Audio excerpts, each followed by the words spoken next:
இங்க மீனாவுமே அந்த மண்டபத்தோட மேனேஜர்கிட்ட போயிட்டு, சார் நீங்க 25,000 அட்வான்ஸ் மட்டும் கொடுத்துருக்கீங்க, இன்னும் வந்து அசல் பேமெண்ட் தர வேண்டியது இருக்கு, அதை மட்டும் கொடுத்துட்டீங்கன்னா முடிஞ்சு சார் அப்படின்ற மாதிரி சொல்றாங்க.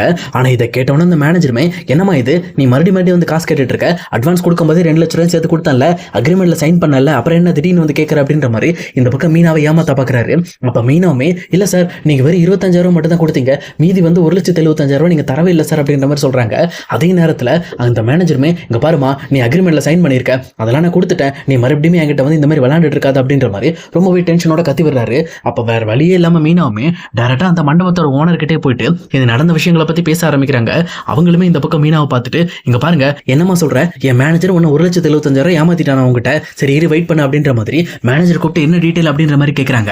அப்ப அந்த மேனேஜருமே, சார் இந்த பொண்ணு போய் சொல்லுது சார், இந்த பொண்ணுக்கு நாங்க ஃபர்ஸ்ட் பேமெண்டாவே 2 லட்ச ரூபாய் கொடுத்துட்டோம் அப்படின்ற மாதிரி சொல்றாங்க. ஆனா அந்த ஓனர் இருந்துகிட்டு, யோ முதல்ல மண்டப ஆர்டர் எல்லாமே சிந்தாமணிக்கு தானே கொடுத்துட்டு இருந்தீங்க, அப்புறம் என்ன திடீர்னு புதுசா ஒரு பொண்ணு கொடுத்துட்டு இருக்கீங்க, இந்த மாதிரி புது ஆளுங்களுக்கு கொடுத்தா வர பிரச்சனை இதான் யா, எதுக்கே தேவையில்லாம ஆர்டர் எல்லாம் மாத்திட்டு இருக்கு அப்படின்ற மாதிரி அவங்களுமே ரொம்பவே சத்தம் போட்டுட்டு இருக்காங்க. ஆனா இதை கேட்ட அந்த மேனேஜருமே, ஐயா அங்க பாருங்க நாங்க ஏற்கனவே அந்த பொண்ணுக்கு பணம் கொடுத்துட்டோம், இந்த பொண்ணு வந்து ஏமாத்தி மறுபடியும் பணம் கொடுக்கறதுக்கு வந்திருக்கு அப்படின்ற மாதிரி மீனாவை பத்தி தப்பா பேசி விட்டுறாங்க. அதே நேரத்துல இந்த பக்கம் மீனாவுமே, சார் இல்ல சார் நான் ஏமாத்தல, கண்டிப்பா சொல்றேன், நான் இந்த மாதிரி ஒர்க் பண்ண பணம் எனக்கு வந்தே ஆகணும் அப்படின்ற மாதிரி கேட்கறாங்க.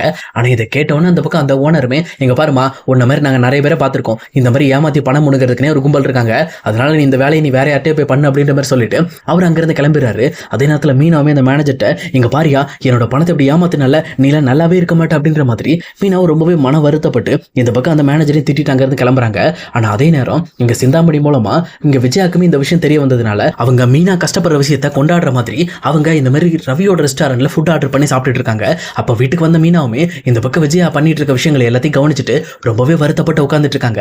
அதே நேரத்தில் இங்க வீட்டுல இருக்க எல்லாருமே, வாங்க மீனா சாப்பிடுங்க, இன்னைக்கு அத்தை ரொம்ப ஹாப்பியா இருக்காங்களாம், அது மட்டும் இல்லாம அவங்க இன்னைக்கு ரவியோட ரெஸ்டாரண்ட்ல இருந்து ஃபுட் எல்லாம் ஆர்டர் பண்ணி வாங்கியிருக்காங்க, வாங்க எல்லாரும் ஒண்ணா சாப்பிடலாம் அப்படின்ற மாதிரி கூப்பிடுறாங்க. ஆனா மீனாக்கு சுத்தமா மனசே இல்ல, அவங்களுமே என்ன பண்றதுன்னு தெரியாம ரொம்பவே திணறிக்கிட்டு இருக்காங்க. ஆனா இதை தெளிவா புரிஞ்சுக்கிட்ட விஜயாவுமே, ஓஹோ சரி சரி சிந்தாமணி என்கிட்ட சொன்னதை செஞ்சுட்டாங்க, அதனால இன்னைக்கு வேற வழி இல்லாம மூக்கறுபட்டு இங்க உட்காந்துட்டு இருக்க அப்படின்ற மாதிரி அவங்களும் ரொம்பவே கேஷுவலா பேசிட்டு இருக்காங்க. அதே நேரம் இன்னொரு பக்கம் இங்க மீனாவுமே எதையுமே சாப்பிடாம உட்காந்துட்டு இருக்காங்க. அப்ப ஸ்ருதி வந்துட்டு, என்னாச்சு மீனா ஏன் டல்லா இருக்கீங்க அப்படின்ற மாதிரி கேட்கறாங்க. அது ஒண்ணும் இல்ல, எனக்கு ஒரு முக்கியமான வேலை, அது மட்டும் இல்லாம அதை நினைச்சு நான் ரொம்ப ஃபீல் பண்ணிக்கிட்டு இருக்கேன், ஒன்றும் பிரச்சனை இல்லை ஸ்ருதி நான் பாத்துக்கிறேன் அப்படின்ற மாதிரி அவங்களும் அந்த விஷயத்தை கொஞ்சம் இக்னோர் பண்றாங்க. ஆனா ஸ்ருதியுமே, எனக்கு என்னமோ மீனா இந்த அளவு சோகமா இருக்கிறதுக்கு காரணம் உங்க அம்மா தான் நினைக்கிறேன், அதை நான் கண்டிப்பா கண்டுபிடிக்கிறேன் அப்படின்ற மாதிரி ரவி கிட்ட சொல்லிடுறாங்க. அதே நேரம் மீனாவுமே இந்த பக்கம் வந்து அந்த 1,75,000 பணம் ஏமாந்ததை அவங்களால ஏத்துக்க முடியாம தூக்கம் வராம கஷ்டப்பட்டு இருக்காங்க. அதுக்கப்புறம் ஒரு வழியா தூங்கிடுறாங்க. ஆனா தூக்கத்திலேயே இந்த பக்கம் வந்து முத்துக்கிட்ட இந்த விஷயத்த சொன்னா அந்த மேனேஜருக்கும் முத்துக்கும் தனக்கும் என்ன நடக்கும் அப்படிங்கிற விஷயத்த ஒரு கனவாவே வந்துடுது. இதை நினைச்சு அவங்க ரொம்பவே பயந்து போயிடுறாங்க. அதனால இந்த விஷயத்த முத்துக்கிட்ட சொன்னா கண்டிப்பா அவங்க ஏதாவது பிரச்சனை பண்ணிடக்கூடாது, இது எப்படியாவது அமைதியாக போட்டு தான் நம்ம டீல் பண்ணோம் அப்படின்ற மாதிரி இந்த பக்கம் மீனாவே எல்லா பிரச்சனையும் தனக்குள்ளே வச்சுக்கிறாங்க. அதுக்கப்புறம் அடுத்த நாள் காலையில் எழுந்துச்சு இந்த பக்கம் விஜயா ரொம்பவே ஹாப்பியோட இந்த பக்கம் பாட்டு கிளாஸ் கிளம்புறாங்க. அதே நேரம் மீனாவை பார்த்து, இங்கே பாரு மீனா, இன்னைக்கு உனக்கு வேலை இருக்காதுன்னு எனக்கு தெரியும், ஒழுங்கா வீட்டில் எல்லாமே சரியாக சமைச்சு வச்சிரு அப்படின்ற மாதிரி சொல்லிட்டு அங்கிறது கிளம்ப ட்ரை பண்ணுறாங்க. ஆனால் அதே நேரத்தில் அங்கே வீட்டுக்கு வந்த அண்ணாமலையுமே இந்த பக்கம் தான் ஏமாந்த விஷயத்தை பற்றி பேசிக்கிட்டு இருக்காரு. சொல்லப்போனால் ஒரு கடையில் போய் அவர் வந்து இந்த மாதிரி பணத்தை கொடுத்து மீதி சேஞ்ச் வாங்கியிருக்காரு. அவனும் கிழிஞ்ச நோட்டை கொடுத்துருக்கான். ஆனால் அந்த கிழிஞ்ச நோட்டை திருப்பி அவர்கிட்டே கொண்டு போய் கொடுக்குறப்போ அந்த கடைக்காரருமே, இந்த பணத்தெல்லாம் நான் கொடுக்கல அப்படின்ற மாதிரி அண்ணாமலையை சமாளிச்சிருக்காங்க. அப்ப அண்ணாமலை வேற வழி இல்லாம அந்த பணத்தை பொறுமையா ஓட்டி மறுபடியும் அவர்கிட்டே கொண்டு போய் கொடுத்து மாத்திருக்காங்க. அந்த விஷயத்தை பத்தி இந்த பக்கம் மீனா கிட்ட சொல்றாங்க.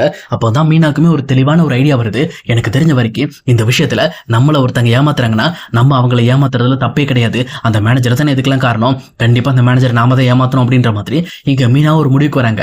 முதல்ல இந்த மாதிரி எதுக்காக இப்போ அந்த மேனேஜர் நமக்கு பணம் தராம ஏமாத்தலாம், அது மட்டும் இல்லாம நம்ம அக்ரிமெண்ட் சைன் பண்ணதுல பழைய அக்ரிமெண்ட் தானே சைன் பண்ணிருப்போம், ஆனா அதுல 25,000 மட்டும் தான் போட்டுருந்துச்சு, ஆனா இவன் என்னமோ வந்து 2 லட்ச ரூபாய்க்கு அக்ரிமெண்ட் போட்ட மாதிரி சொன்னா, அப்பனா எனக்கு தெரிஞ்ச வரைக்கும் அந்த அக்ரிமெண்ட் கண்டிப்பா இவங்க கிட்ட தான் இருக்கும், இதை மட்டும் நம்ம கண்டுபிடிச்சிட்டோம், அந்த ஓனர் கிட்ட அந்த அக்ரிமெண்ட்டை காமிச்சு நம்ம மீதி பணத்தை வாங்கிடலாம், அது மட்டும் இல்லாம சிந்தாமணியோட குட்டை எல்லாத்தையும் உடைச்சு விட்டுறலாம் அப்படின்ற மாதிரி இங்க மீனாவும் விஜயா டான்ஸ் கிளாஸ் போனதுக்கு அப்புறம் டைரக்டா இங்க பார்வதியை பாக்குறதுக்காக அதே டான்ஸ் கிளாஸ்க்கு போறாங்க. ஆனா அங்க போய் யதார்த்தமா வெளியில நின்று கேட்கும் போதுதான் இந்த பக்கம் விஜயா சிந்தாமணி இவங்க எல்லாம் வந்து ஜாலியா சிரிச்சு பேசிட்டு இருக்கிறது தெரிய வருது. அப்ப அவங்களும் வெளியில இருந்து அவங்க என்னதான் பேசுறாங்க அப்படிங்கிற மாதிரி கேட்கறாங்க. அப்ப இந்த பக்கம் விஜயா இருந்துகிட்டு சிந்தாமணி கிட்ட நீங்க நினைச்சதை சாதிச்சிட்டீங்க, நீங்க சொன்ன மாதிரியே இந்த மீனாவை பழி வாங்கிட்டீங்க, சொல்லப்போனா எனக்கும் அதுதான் வேணும் அப்படின்ற மாதிரி அவங்களும் இங்க மீனாவை பழி வாங்கினதுக்கு ரொம்பவே சந்தோஷப்பட்டு இருக்காங்க. அப்ப இன்னொரு பக்கம் இங்க சிந்தாமணியும் இங்க பாருங்க மாஸ்டர், கண்டிப்பா உங்களுக்கு ஏதாவது பிரச்சனை கொடுத்தா கூட சொல்லுங்க, மீனாவை இன்னுமே நான் டார்ச்சர் பண்ணுவேன், ஏன்னா மீனா எப்பவுமே என்னோட தொழிலுக்கும் பிரச்சனை தான், உங்க லைஃப்க்கும் பிரச்சனை தான் அப்படின்ற மாதிரி ரெண்டு பேரும் சிரிச்சு சிரிச்சு பேசிட்டு இருக்காங்க. ஆனா இதெல்லாம் கவனிச்சிட்டு இருக்கிற பார்வதிக்கு என்ன பண்றதுன்னே தெரியல. ஏன்னா இந்த மாதிரி இவங்க ரெண்டு பேரும் சேர்ந்துக்கிட்டு அப்பாவி பொண்ணான மீனாவை இப்படி பழி வாங்குறாங்களே, என்ன பண்ணுவா அவ, ரொம்ப கஷ்டப்பட்டு இருப்பாளே அப்படின்ற மாதிரி மீனாவை நினைச்சு வருத்தப்பட ஆரம்பிக்கிறாங்க. அதே நேரத்தில் இங்க விஜயாவுமே சிந்தாமணி நீங்க எப்படி மீனாவோட கான்ட்ராக்டை க்ளோஸ் பண்ணீங்க, அது எப்படி அவளுக்கு 2 லட்சம் ரூபாய் லாஸ் ஆச்சு அப்படின்ற மாதிரி கேட்கறாங்க. அப்பதான் சிந்தாமணி அந்த ஒரிஜினல் 25,000 உண்டான பத்திரத்தை எடுத்து காட்டுறாங்க. இங்க பாருங்க, இந்த பத்திரம் தான் மீனா சைன் பண்ண ஒரிஜினல் பத்திரம், இதுல வெறும் 25,000 தான் வாங்கியிருக்கா, வாங்கிட்டு அதுக்குண்டான பொருள் எல்லாம் போட்டு அந்த மண்டப டெக்கரேஷன் முடிச்சுட்டா. ஆனா அந்த மேனேஜர்கிட்ட இதே மாதிரி ஒரு போலி பத்திரத்தை கொடுத்து அந்த பத்திரம் தான் மீனா கொடுத்ததா சொன்னேன் அப்படின்னு சொல்லி இந்த பக்கம் அந்த ஓனர்கிட்ட சொல்ல வச்சிருக்கேன். சொல்லப்போனா அவன் பண்ண தெல்லுமுள்ளால தான் இப்ப மீனாக்கு மீதி 1,75,000 பணம் கிடைக்காம போயிடுச்சு. அது மட்டும் இல்லாம அந்த மண்டபத்தோட ஓனர் கிட்டையுமே ஒரு கெட்ட பேர் ஆயிடுச்சு. ஏன்னா எனக்கு தெரியும் கண்டிப்பா இந்த மேனேஜர் பண்ண வேலைக்காக மீனா அந்த மண்டப ஓனர்கிட்ட தான் போவான்ட்டு அங்க போய் கேட்டிருக்கா. அந்த ஓனருமே சிந்தாமணியை தவிர வேற யாருக்கும் ஆர்டர் கொடுக்குறான்னு சொல்லிட்டாங்க. இதுக்கு மேல அந்த கல்யாண ஆர்டர் எங்கேயுமே போவாது, எனக்கு மட்டும்தான் வரும். அது மட்டும் இல்லாம உங்க மருமக மீனா நீங்க எதிர்பார்த்த மாதிரி உங்க வீட்டுல ஒரு வேலைக்காரி மாதிரி உங்களுக்கு சமைச்சு போட்டுட்டு உங்களுக்கு அடிமையாவே இருப்பா அப்படின்ற மாதிரி பேசிட்டு இருக்காங்க. அதே நேரம் அந்த பத்திரத்தை இந்த பக்கம் வந்து டைரக்டா விஜயா கிட்ட கொடுத்துட்டு இந்த பத்திரத்தை நீங்க பத்திரமா வச்சுக்கோங்க, ஏன்னா உங்க லைஃப் லாங் மீனா உங்களுக்கு அடிமையா இருக்கிறதுக்கான ஒரு விடுதலை பத்திரம் மாதிரி தான். இந்த பத்திரம் அவளுக்கு கையில கிடைச்சதுன்னா பிரச்சனை தான், அது உங்ககிட்ட இருக்கிறது தான் சேஃப், அதனால தான் உங்ககிட்ட கொடுக்குறேன் அப்படின்ற மாதிரி இங்க சிந்தாமணியும் டேரக்டா அந்த பத்திரத்தை விஜயா கிட்ட கொடுக்குறாங்க. அப்ப விஜயாவுமே பார்வதி கிட்ட, பார்வதி இந்த பத்திரத்தை வீட்டுக்குலாம் எடுத்துட்டு போக முடியாது, இங்கே வை, கொஞ்ச நாள் கிழிச்சு போட்டுடலாம், ஏன்னா இப்போதைக்கு நமக்கு தேவைப்படாது, பட் இருந்தாலும் வை எதுக்கும் பார்க்கலாம் அப்படின்ற மாதிரி இங்க டேரக்டா பார்வதிட்டு கொடுத்து அந்த பத்திரத்தையும் உள்ள வைக்க சொல்றாங்க. அப்ப கரெக்டா இந்த டான்ஸ் கிளாஸ் முடிஞ்சதுக்கு அப்புறம் இவங்க எல்லாருமே கிளம்பிடுறாங்க. கிளம்பினதுக்கு அப்புறம் மீனாவுமே பார்வதி கிட்ட வந்துட்டு இந்த பக்கம் நடந்த விஷயத்தை பத்தி பேச ஆரம்பிக்கிறாங்க. ஏன்னா அவங்க ஆல்ரெடி இந்த பக்கம் வந்து அந்த பத்திரம் பார்வதி கிட்ட தான் இருக்கு அப்படிங்கறத கவனிச்சிருப்பாங்க. ஆனா இந்த பக்கம் பார்வதி நல்லவங்க தான் கெட்டவங்களா அப்படின்னு சொல்லி தெரியாம கொஞ்சம் தன்னர்களோட நடந்த விஷயத்தை பத்தி வருத்தப்பட ஆரம்பிக்கிறாங்க. அப்பதான் பார்வதி அதெல்லாம் கேட்டுட்டு இங்க பாருமா, நீ இவ்வளவு கஷ்டப்படுறதுக்கான காரணம் என்னன்னு எனக்கு நல்லாவே தெரியும், அது மட்டும் இல்லாம அந்த சிந்தாமணியும் உன்னோட மாமியாரும் சேர்ந்துட்டு தான் இதெல்லாம் பண்றாங்க, என்ன பண்றது, எனக்கு விஜயாவை பார்க்க பயமா இருக்கு, அவ இப்ப சம்மந்தம் இல்லாம சிந்தாமணி கூட சேர்ந்துட்டு ரொம்பவே கெட்ட வேலைகள்லாம் செஞ்சுக்கிட்டு இருக்கா அப்படின்ற மாதிரி சொல்றாங்க. அப்பதான் இந்த பக்கம் மீனாவுமே எனக்கும் அந்த பத்திரத்தை மட்டும் ஒரிஜினல் காப்பி கிடைச்சிருச்சுன்னு வச்சுக்கோங்களேன், அதை வச்சு எப்படியாவது என்னோட பணத்தை வாங்கிடுவேன், ஏன்னா இந்த டெக்கரேஷனுக்காக நான் நிறையவே மெனக்கெட்டு இருக்கேன், எனக்காக நிறைய பேர் வேலை பார்த்துருக்காங்க, அது இல்லாம நான் வட்டிக்கு வேற வாங்கி வச்சிருக்கேன், அதுக்கெல்லாம் பணம் கொடுக்க வேண்டியது இருக்கு அப்படின்ற மாதிரி ரொம்ப வருத்தப்பட்டு பேச ஆரம்பிக்கிறாங்க.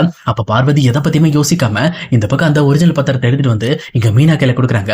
இங்க பாரு மீனா, இதுக்கு மேல உன் அத்தை, அதாவது என்னோட ஃப்ரெண்டு என்னை வெறுத்தாலும் சரி எனக்கு எந்த பிரச்சனையும் கிடையாது, இந்த பத்திரத்தை நீ எடுத்துட்டு போ, இதை வச்சு அந்த பணத்தை முதல்ல வாங்கு, அந்த பணத்தை வாங்கிட்டு அந்த சிந்தாமணிக்கும் சரி உங்க அத்தைக்கும் சரி நீ ஒரு பாடத்தை கத்து கொடு, மற்றதெல்லாம் நான் பாத்துக்கிறேன் அப்படின்ற மாதிரி இந்த பக்கம் பார்வதி அந்த பத்திரத்தை மீனா கிட்ட கொடுக்குறாங்க. அப்ப மீனாவுமே அந்த பத்திரத்தை வாங்கிட்டு ரொம்ப நன்றிமா அப்படின்ற மாதிரி சொல்றாங்க. உடனே பார்வதி இருந்துகிட்டு கவலைப்படாதமா, நீ எவ்வளவு கஷ்டப்பட்டு மேல வந்துட்டு இருக்கன்னு எனக்கு தெரியுது, ஆனா ஏன் இவங்கெல்லாம் இப்படி கெட்ட புத்தி பிடிச்சி இதெல்லாம் கெடுக்கணும்னு நினைக்கிறாங்கன்னு தெரியல, சரி விடு, அவங்களுக்கு கடவுள் தண்டனை கொடுப்பான் அப்படின்ற மாதிரி அந்த பத்திரத்தை மீனா கையில கொடுத்து விட்டுறாங்க. அப்ப மீனாவுமே அங்கிருந்து டைரக்டா அந்த மேனேஜரை பார்க்க போகும்போது இங்க முத்துமே ட்ரிப்பை முடிச்சுட்டு வந்துடுறாரு. வந்தது மட்டும் இல்லாம மீனா கிட்ட, மீனா நீ இந்த மாதிரி மேனேஜர் பார்க்க தானே போற, வா ஒன்னா போலாம் அப்படின்ற மாதிரி இங்க மீனாவை கூட்டிட்டு போயிட்டு இருக்காங்க. அப்பதான் மீனா இதுக்கு மேல முத்துக்கிட்ட இந்த விஷயத்தை மறைக்க முடியாது, இதை பத்தி ஓப்பனா சொல்லிட்டு நம்ம என்ன பண்ணணும்னு நினைக்கிறோமோ அதை பத்தி பேசுவோம் அப்படின்ட்டு முத்துக்கிட்ட எல்லா விஷயத்தையும் ரொம்பவே டீட்டெயில்டா சொல்றாங்க. ஆனா இது கிட்ட முத்து ரொம்பவே கடுப்பாயிட்டு, என்ன மீனா சொல்ற, இவ்வளவு விஷயம் நடந்திருக்கு, எனக்கு ஃபோன் பண்ணி சொல்லணும்னு உனக்கு தோணலையா அப்படின்ற மாதிரி கேட்கறாங்க. ஆனா மீனாவுமே நீங்க கவலைப்படாதீங்க, இந்த எல்லா விஷயத்தையும் சமாளிக்கிற மாதிரி அந்த பத்திரம் ஒரிஜினல் பத்திரத்தை நான் வாங்கிட்டேன், இப்போ இந்த பத்திரத்தை டைரக்டா அந்த மண்டப ஓனர்கிட்ட கொண்டு போய் மட்டும் காட்டிட்டோன்னு வச்சுக்கோங்களேன், மற்ற எல்லா வேலையும் சரியா போயிடும், அவர் நமக்கு பணம் கொடுத்துருவாரு. அது மட்டும் இல்லாம அவரை ஏமாத்துறதுக்காக இருந்த அந்த மேனேஜரையும் அந்த சிந்தாமணிக்கும் ஆர்டர் கொடுக்காத மாதிரியும் கரெக்டா பக்காவா பாத்துக்குவாரு, இதை மட்டும் தான் நம்ம செய்யணும்னு சொல்லிட்டு இவங்க ரெண்டு பேரும் சேர்ந்து அந்த பத்திரத்தை எடுத்துட்டு போயிட்டு மண்டப ஓனர் கிட்ட காட்ட போறாங்க. இவங்க மட்டும் அந்த பத்திரத்தை அந்த ஓனர் கிட்ட காட்டிட்டாங்கன்னா கண்டிப்பா அவங்க கண்டுபிடிச்சிருவாங்க, இதுக்கெல்லாம் காரணம் நம்ம மேனேஜரும் அந்த சிந்தாமணியும் தான் சொல்லிட்டு அதுக்கப்புறம் கண்டிப்பா சிந்தாமணியோட ஆர்டர் கேன்சல் பண்ணி இங்க மீனாக்கு மட்டும் தான் கொடுக்க வாய்ப்பு இருக்கு. அதை விட முக்கியமா மீனாவையும் முத்துவையும் பழி வாங்கணும்னு நினைச்ச விஜயாவோட முகத்துல ஒரு கரிய பூசண மாதிரி இருக்கும். அதனால என்னதான் நடக்க போகுது அப்படிங்கறத இனி வரப்போற எபிசோட்ல நம்ம கண்டிப்பா பார்க்கலாம் காய்ஸ்.